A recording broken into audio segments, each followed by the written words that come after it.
à Nîmes pour une rando urbaine avec le club de Lambesc.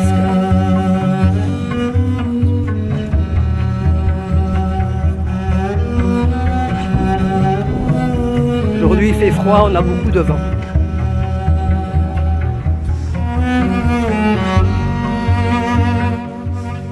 Construit à la fin du 1er siècle après Jésus-Christ, l'amphithéâtre ou arène de Nîmes compte parmi les plus grands de la Gaule romaine.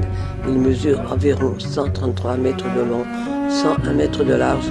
La façade haute de 21 mètres est composée de 2 niveaux de 60 arcades chacun. À l'intérieur, plus de 20 000 spectateurs pouvaient assister aux chasses, aux combats d'animaux et de gladiateurs.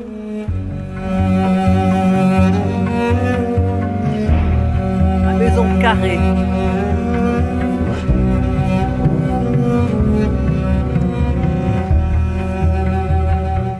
Lors de sa construction, la maison carrée est dédiée pour Auguste à la gloire de ses 2 petits-fils, les consuls et chefs militaires Lucius César et Gaius Julius César. Au fil des siècles, le temple est notamment devenu une maison consulaire, une église, puis un musée des arts antiques. Il s'agit aujourd'hui du temple romain le mieux conservé au monde. Ave César.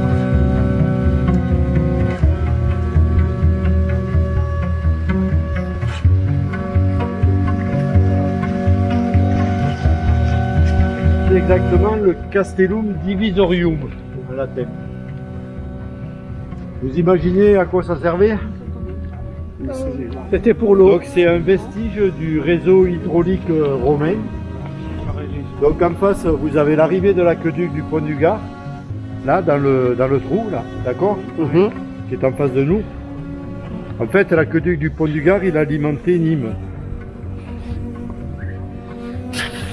Donc ça a été construit, le Pont du Gard, il a été construit en 40 après Jésus-Christ. Le Pont du Gard, l'aqueduc faisait 50 km. Donc en fait, pour ceux qui connaissent Uzès, il partait d'une source, les eaux de l'Eure, E-U-R-E. C'est une source qui est à côté d'Uzès. Et donc ils ont construit par déclivité un aqueduc de 50 km partant d'Uzès jusqu'à Nîmes et enjambant le Gardon, donc par le fameux Pont du Gard. D'accord. Alors ce que vous avez là devant, c'est un système de répartition de l'eau dans la ville. Donc vous avez en étoile des sorties d'eau et derrière vous avez des canalisations en cuivre qui alimentaient les fontaines, les monuments, les places et les maisons de Nîmes à l'époque romaine. Donc un ouvrage comme ça, un castellum, il en reste 2 au monde. Donc on dit qu'il y a 2 castella, parce qu'au pluriel, le castellum en latin, on dit castella au pluriel. 2 castella, le deuxième est à Pompéi. D'accord? Ce sont les 2 seuls qui restent au monde en état de, je dirais, d'être vivants.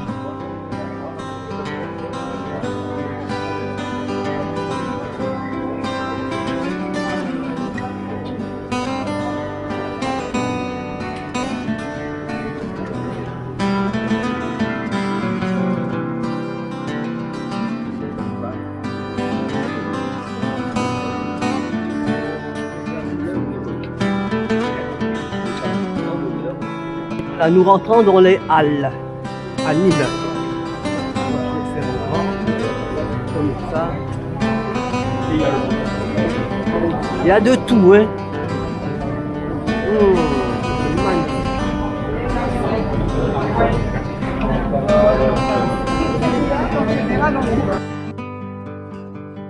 A pu arriver énormément de protestants des hommes. Ici, le petit temple. Ça, c'est le petit temple, la position de la grand temple. Et là, il est malheureusement, il est...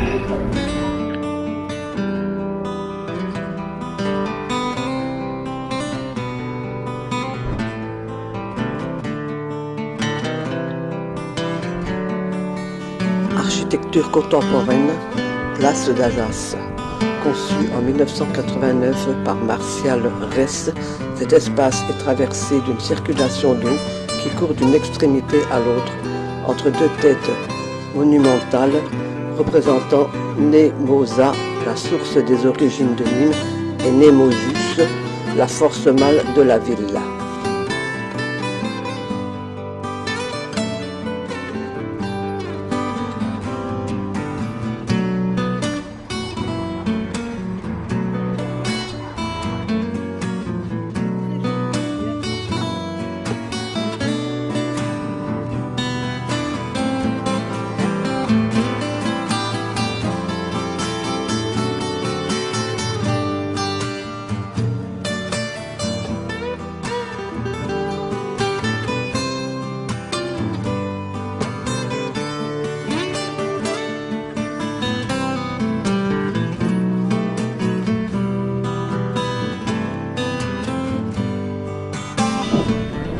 Nous entrons dans les jardins de la Fontaine.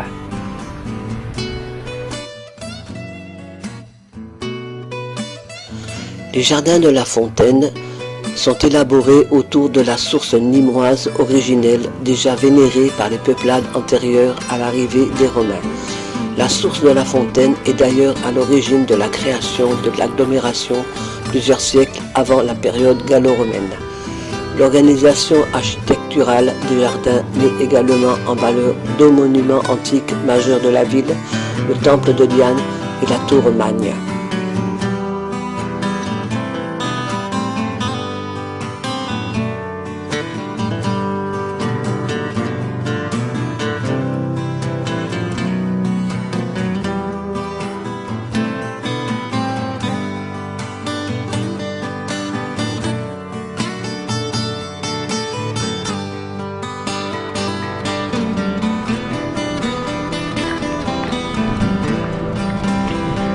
Voilà, nous allons rentrer dans le temple de Diane.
La tour Magne. Visible de loin, elle signalait la présence de la cité et du sanctuaire impérial situé au pied de la colline autour de la source. Elle était la tour la plus haute et la plus prestigieuse de l'enceinte romaine. De forme octogonale, elle se composait alors de 3 niveaux au-dessus d'un soubassement. Aujourd'hui, le dernier étage a disparu et elle s'élève à une hauteur d'environ 32 mètres. De son sommet, la vue sur Nîmes est remarquable.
Notre journée s'achève.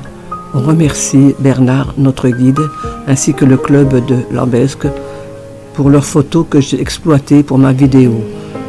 Je vous dis à bientôt pour d'autres aventures.